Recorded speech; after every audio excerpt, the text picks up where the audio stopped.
Hello and welcome once again to the Not Alone podcast. I'm Brandon Pickett. So glad to be with you. And as we do every single podcast, we try to come up with topics that will help you in whatever ministry you have. Obviously, we know that the tagline is that you are not alone. And first off, we're not alone because of the Lord, who never leaves us nor forsakes us. But we also hope that this fellowship of churches, more than 900 around the Commonwealth of Virginia, coming alongside one another and helping each other in ministry is a real blessing. And a real blessing to SBCV and its churches has been the Family Foundation of Virginia. And we're so excited to have Victoria Cobb, who's the president, with us right now. Victoria, thanks for joining us on Not Alone.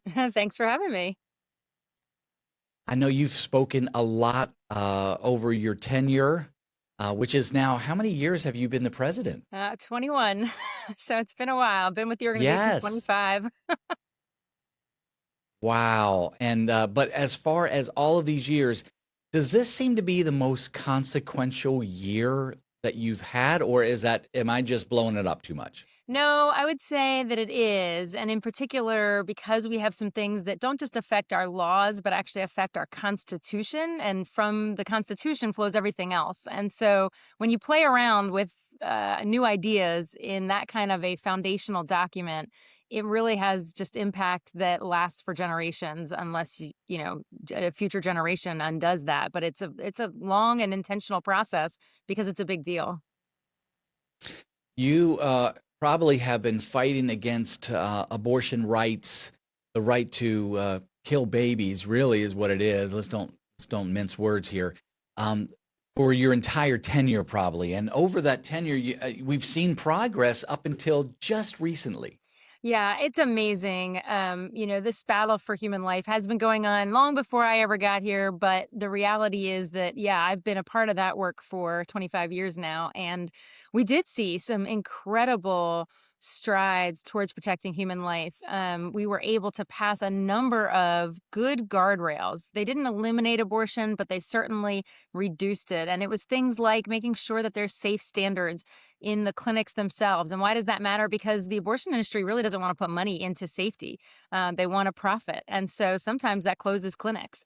Things like informed consent, making sure women have all the information they need when they consider such a serious decision, and saying, hey, let's wait 24 hours. So coercion or pressure from a boyfriend, or worse, maybe a pimp, or, there's just a lot of things that come into play when women find themselves in these moments. And so when you can put some guardrails, some speed bumps, it just gives them that extra moment to understand the gravity of the decision and maybe to make a better decision for human life. And so we were able to pass a number of those things over the years, even silly things that you think should be the law anyway. Like if a woman is going for an abortion and she gets an ultrasound, she ought to have a right to see her own medical records. I mean, you wouldn't think that's complicated, but there's truly an effort to separate the woman from what's really happening in her womb. And so all those things reduced abortion significantly. Still too much, as you would imagine. I would say at our low point, we got down to about 17,000 a year. But once the legislature changed and we got a more pro-abortion ideology as the majority, and had that in our governor, this was the last time we had that, it was under Governor Northam, they stripped away almost all of those, many regulations, and immediately we started to see the rise in abortion. So it just kind of immediately started flipping, which just validates the importance of some of these cautionary things that you try to put around abortion. And unfortunately, then you had, in good news, you had the overturn of Roe in the Dobbs decision, which gave states lots more freedom. But it also gave pro-abortion-minded people and the industry some panic and some reason to push harder in the other direction. And so Virginia is now prey to, I think, a lot of pro-abortion advocates who want to make our state essentially a hub or a place that is a flagship for abortion. I mean, that's hard to even spit out of my mouth. But that mentality and what they've done with the law means that we now have about 38,000 abortions a year. So more than double our low point. It's more than doubled. Oh, my word.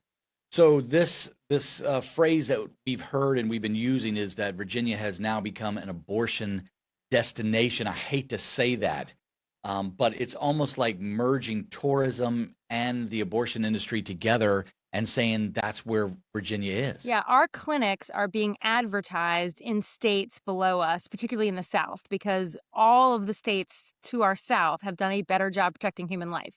And so if a woman finds herself pregnant very late in her gestational age, for example, in states all around us, she is not going to be able to move forward with an elective abortion, but she can cross those state lines into Virginia. And so we're literally being put up as an advertisement in other states, come here. And also connected to that, they have actually opened about 5 to 7 more clinics, depending on what year you look at, in the last, let's say, 5 years. So they're popping up more places and the volume is going up and the advertising is happening. So it's really the exact opposite of where I think any of us would like to see our Commonwealth go.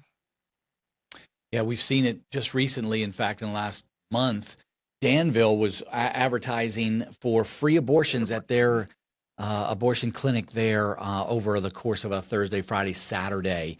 And we found out that the man who, I believe it's a man who owns the Greensboro abortion clinic, also owns the one in Danville. So he was telling people in Greensboro to come up to Danville and they would get free abortions. And I mean, just the idea this is why of can that kind of serious thing being brought down to the point where it's not protected in any way safety wise, and then it's marketed as just free. Um, you don't you don't nothing serious in life is as haphazard as, hey, come grab it for free. And when you're taking human life and when you're jeopardizing your own mm, safety, which is the case when you move forward with any kind of surgical procedure, by the way, there's always risks. That's why we do things like informed consent. That's why the doctor says, oh, by the way, this is what could happen if if we have a serious ramification and so forth. But the reality is that we now have abortion clinics acting like it's no big deal. mm. I want to kind of pivot a little bit. Same topic, but we have two proposed Virginia constitutional amendments coming up on the ballot in November. They've been passed by our General Assembly, signed by Governor Spanberger, and now here they're coming. We've been talking about this for a couple of years, that this could happen. And here it is. We're here. So let's talk about the first one. Let's stay in this topic of abortion. It's called, I've got it here in front of me, an amendment to the Constitution of Virginia relating to the fundamental right to reproductive freedom is what it's called. And maybe you can share a little bit about this from your standpoint, about what you know about it and what we need to be careful of. Yeah, it's a very vague amendment that is supposed to, in the minds of the voter, it's going to cement their right to have an abortion in Virginia. But what it actually does is so much more than that. And in fact, we're aware that voters are going to be hearing a lot of deceptive advertising. And so it is really important for people to understand what is actually happening in this amendment. And it's a number of things. The easiest way to think of it is that it is removing any ability at all in Virginia to have any safeguards around the procedure at all. And when you think of safeguards, that's everything from safety standards to immediately overturning one thing that we still have in Virginia, which is parental consent for abortion. So your young girls would have to move forward with an abortion without the guidance and help of their parents. And it even removes restrictions that we still do have around why and how you can get an abortion in the very latest moments of your pregnancy. So we're talking late term abortion, third trimester. Right now in Virginia, that is legal, but it is only legal in Virginia if you have 3 doctors agree that there would be irreparable harm to a woman's health. That is the current standard. Under this new amendment, it would actually remove that. And the only person that would have to make a decision around whether you can have an abortion for literally any reason, because it includes mental health, physical health, and it doesn't have to be irreparable, just you have to have a reason to have an abortion. The only person that actually has to make that decision is the woman, and the abortionist. There is no consultation. There is no need for any medical standard. So it You really, said abortionist. You didn't say doctor. I did So, not. and that's, I did not, yeah. because this amendment, it does speak to a doctor at those very latest third trimester, but the rest of it talks about just whoever would help you with an abortion. And so it does Hmm. not actually require, most people think, of course, that anything medical is going to be provided by the appropriate person. So if you're having surgery, it's a doctor. Unfortunately, this does not speak to requiring any particular scope of medicine to do most of the abortion it's speaking about. And so what we envision is that truly this is, because remember, abortion is surgical and chemical now. And people need to understand that. Yes. Actually, 2/3 of the abortion, roughly, in Virginia is chemical. And we're envisioning that this is happening with doctors, nurses, midwives, literally the receptionist at the front desk having the consult and handing you the abortion pills, because we know those things have happened. Just right now, they're happening illegally. Under this, because there cannot be any sort of restrictions put around it, any safety put around it, we expect that that would be not only happening, but the norm and legal. Hmm. It says, let's see, every individual has the fundamental right to reproductive freedom, including the ability to make and carry out decisions relating to one's own prenatal care, childbirth, postpartum care, contraception, abortion care, miscarriage management, and fertility care. So they put a lot in here. Is it putting a lot in here to make it be like, well, I can't vote no for this because then I'm voting no against women's health. And I'm not against women's health, so I'm going to vote yes. Yes, we've seen similar efforts in other states, and they try to make this about things like miscarriage care. What you'll hear, unfortunately, is something like, we need to pass this to make sure women have access to miscarriage care. There is zero problem in Virginia with women getting care around miscarriages. But when you put all those words in, it certainly blurs the lines and makes people think that this is really something that's needed. Furthermore, those terms are not all very specific. So one of them in particular, the word fertility care. Most people, when they hear the word fertility care, they think about people who are struggling to be able to have children. And we think of that as, we're very sympathetic to that. We understand that's a real issue for so many families. And so people are thinking of that when they read that word. Unfortunately, there's another side to fertility care. If anybody literally Googles it, asks AI about fertility care, you'll now find out that fertility care includes most of the things that we consider gender transition. Because when a child is confused, or an adult is confused about their gender, you take hormones or you have surgeries, all of which affect your ability.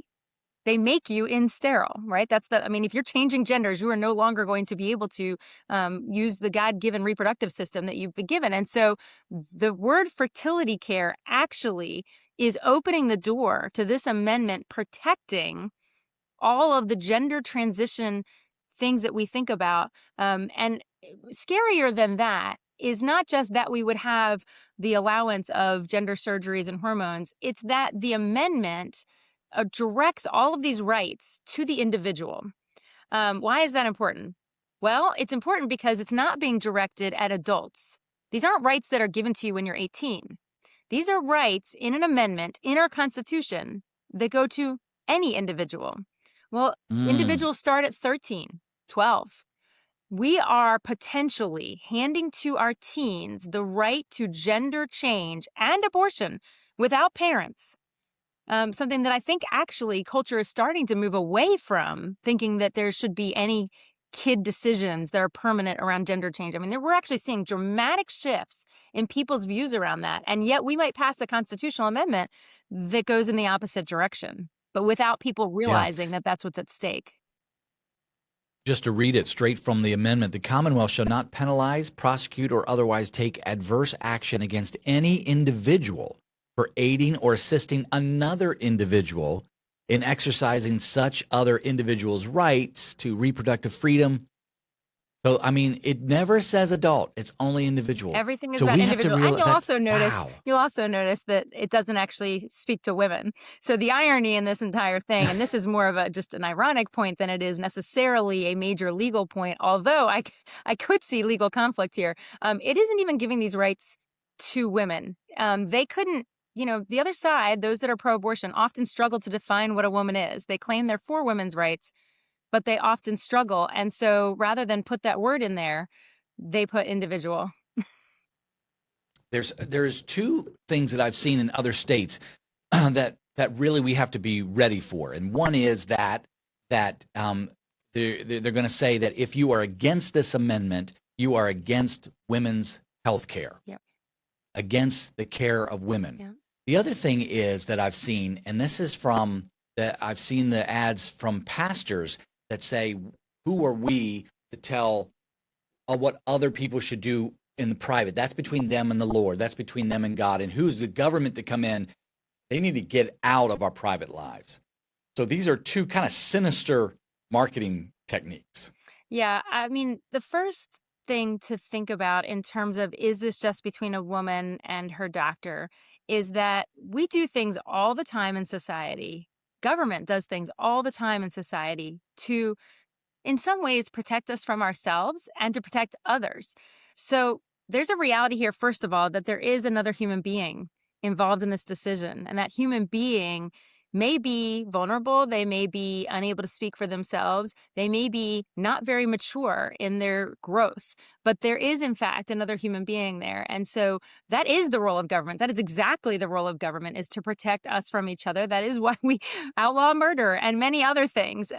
So the first piece is that we do need to be cognizant that that is, in fact, the role of government. And we allow government to do that all the time. I mean, something as simple as secondhand smoke is outlawed in restaurants for a reason. Because, yeah, it's your right to smoke, but it does have impact on others. It is unhealthy. We are paying, as you realize that healthcare is also deeply affecting everyone because people struggle over their Mhm. healthcare bills. They struggle over where we've gone in our entire healthcare system. And much of that is because people make poor decisions and then can't afford those decisions. And so we actually carry a lot of people on our healthcare. And so the reality is we do need to be concerned about how these things intertwine. And spiritually is an entirely different issue. We are, when we pray things like "Thy will be done, Thy kingdom come on earth as it is in heaven," um, what are we praying? We're praying that we can help manifest God's righteousness all around us, that we can be the light, that we can bring prosperity and flourishing to our neighbors. And one of the really amazing ways we can do that as people who are born in a country where we have a representative democracy is that we get to help set laws that help people thrive.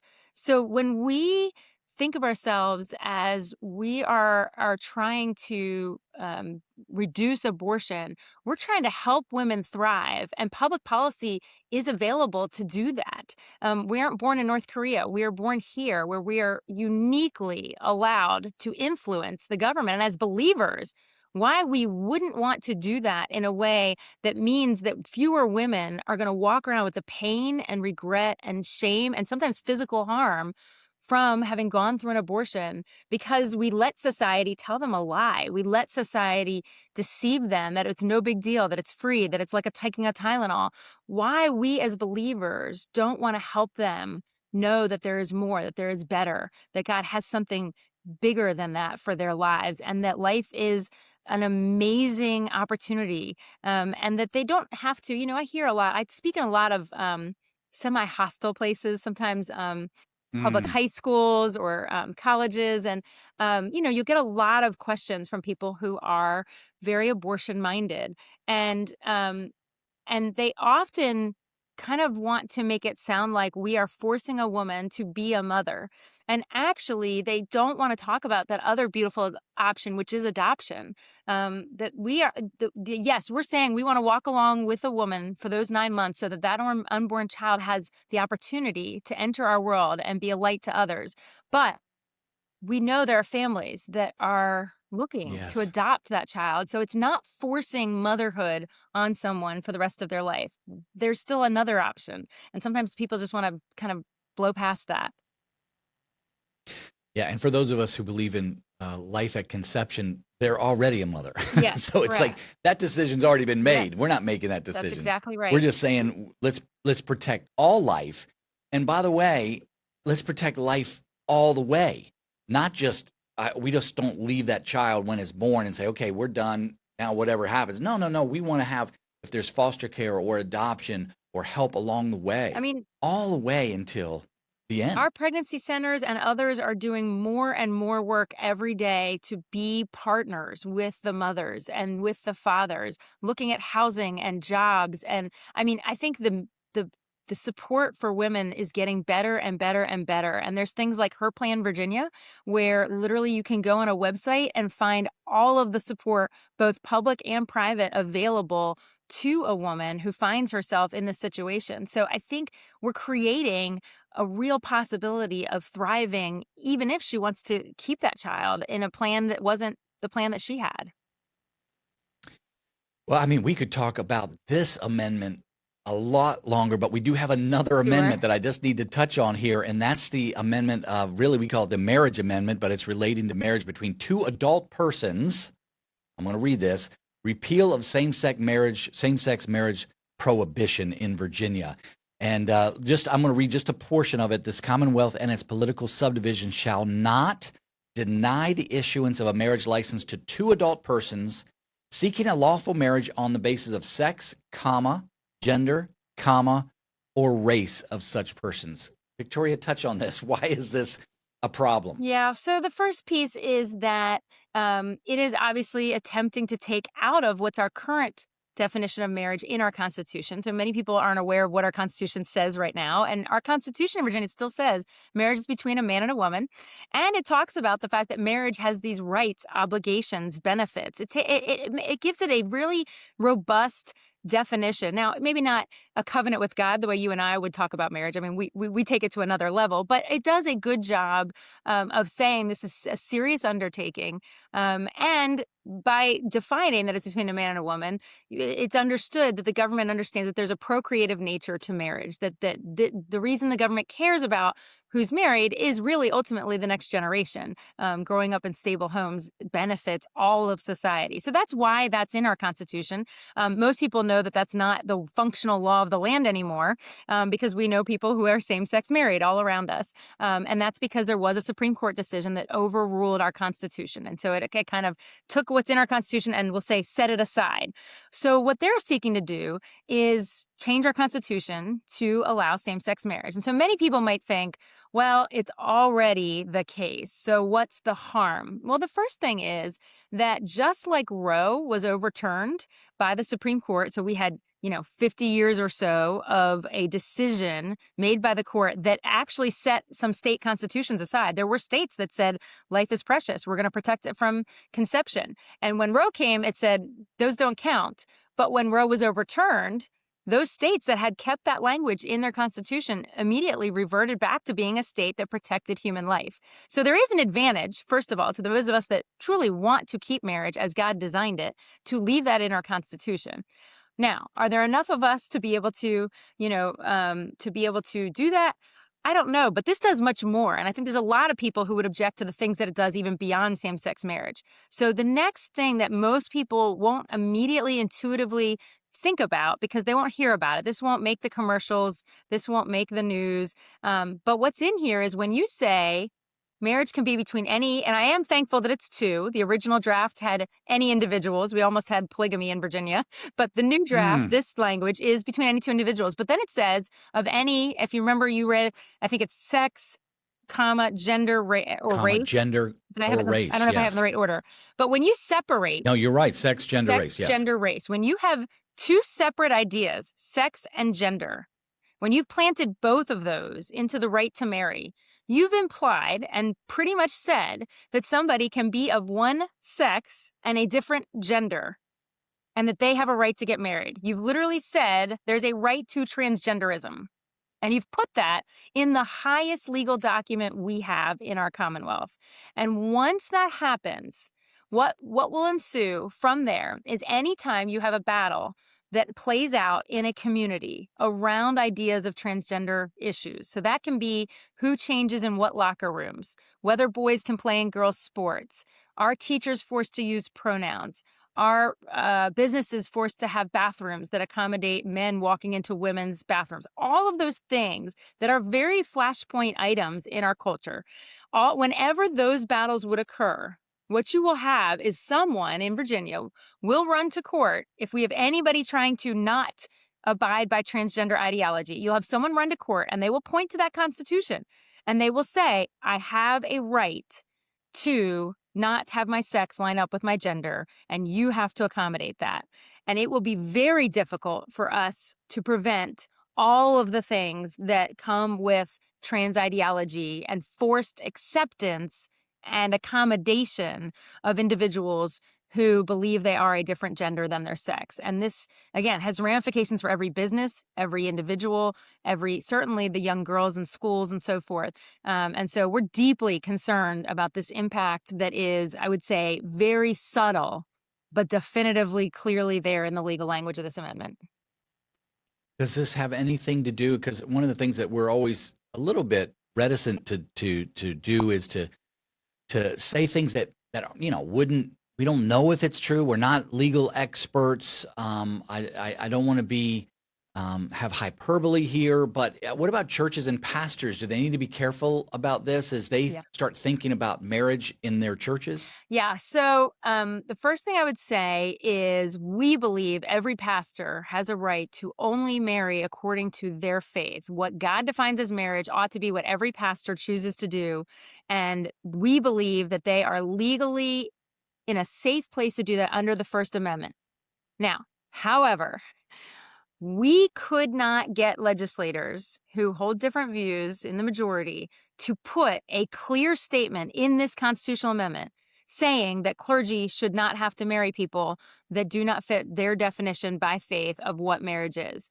And that was deeply troubling because if it is not intended to force this on churches, there was no reason to not put those words right in here, put a very clear one-liner at the end of the amendment, making it unquestionably clear that this should not affect churches that do not believe in same-sex marriage. So we are very concerned, and we expect that the reality of what will happen is that once this passes, there will be individuals who believe they can force a church to do this, who will come to churches who do not agree with same-sex marriage, will expect accommodation, and then will litigate that church if they don't get the marriage ceremony that they're looking for. Now, do we think ultimately will Founding Freedoms Law Center, my law firm, absolutely defend that pastor and do we believe that they have a right on the First Amendment? Absolutely.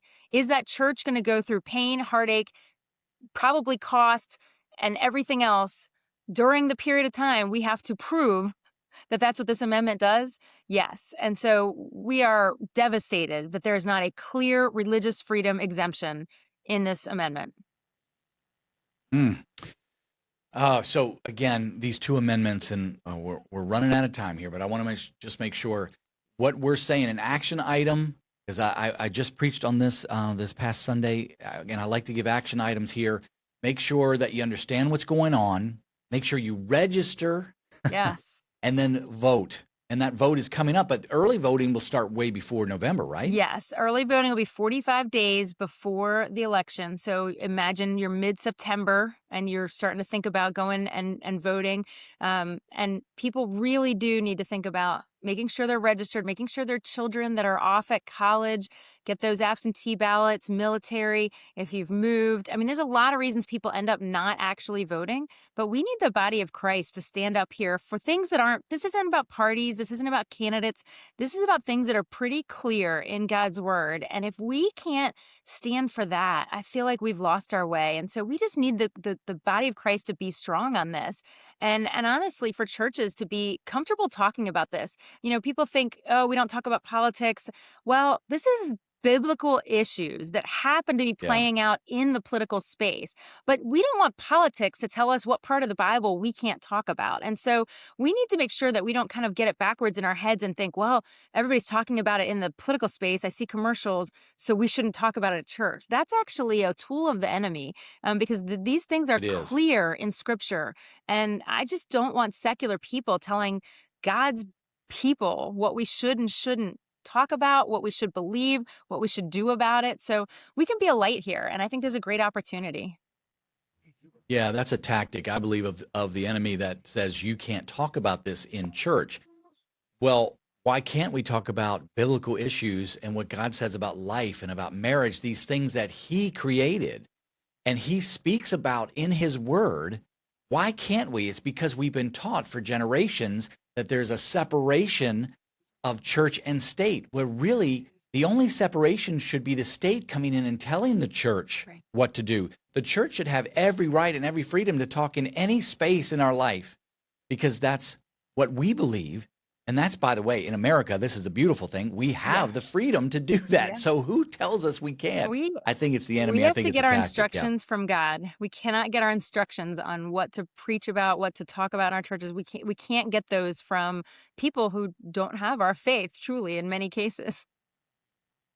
So if people who are listening to the podcast, if they say, man, I'd love to have Victoria come and talk to this group that I have, my church or a school or something, how can they get a hold of you? Yeah, our website, familyfoundation.org, is the easiest to find. There's actually a banner right at the top on these amendments, one on abortion, one on marriage, and you can actually click to either volunteer to be a part of. I mean, there's a full campaign here to help people understand the truth. It's not going to be fancy like we're just not going to have the funds for, to be able to necessarily have all the commercials and all the things, but part of that is everybody doing their part, telling their neighbor, telling their friend, we have tons of handouts that you can just share with people, like information, like here's what it actually says and here's what it actually means. Or I can come speak. We also have pastors that come and actually, certain Sundays churches, are open to having another pastor in their pulpit. So they do sermons about these things. So we've got lots of that. And you can just literally go through our website and sign up, or just frankly, just email me, Victoria at familyfoundation.org. Happy to get your email and would love to come speak to any group. We will be all over the state and have been for the last year talking about this and would treasure the opportunity. And we're going to have more fellowship meetings around the SBCV. We've asked Michael Marisi, who's part of Family Foundation, Shane Bose. We've asked different people, and I'm speaking around the state as well. SBCV will have resources for you if you need it as well. We pull things. We love our partnership with Family Foundation. And we're actually going to create some other things for SBCV churches because it's for us, it's all hands on deck for this. And let me throw in one more thing. I think a lot of folks think I'll get to this, I'll talk about this like in late October when it's, really ripe. I just want to let folks know that we learned when Ohio did their ballot, we learned something really important. Most people, 70%, make up their minds by Labor Day. So we really have to be talking about this early. And that's not probably something that, people think about, but we need to be kind of a regular drumbeat of just what the truth is, what's important about these issues, and hopefully influence folks before they've sort of already heard deception in the commercials and so forth and make up their mind. Yeah, and if you're listening or watching and you're like, man, I really want to talk through this, how can I share this with my church without coming across political? Hey, let's talk about it. And we'll be happy to help you with that because there is so much biblical foundation for talking about this. And like I said, I just preached on this on Sunday, never mentioned the word Republican, never mentioned the word Democrat, and really didn't get into any political. We just talked about what God says and how it affects our life. Victoria, thank you so much for your faithfulness and what you've been doing. You've been doing it for a while, and you're still out there, and I appreciate you representing us in Richmond and beyond. Thanks so much for having me.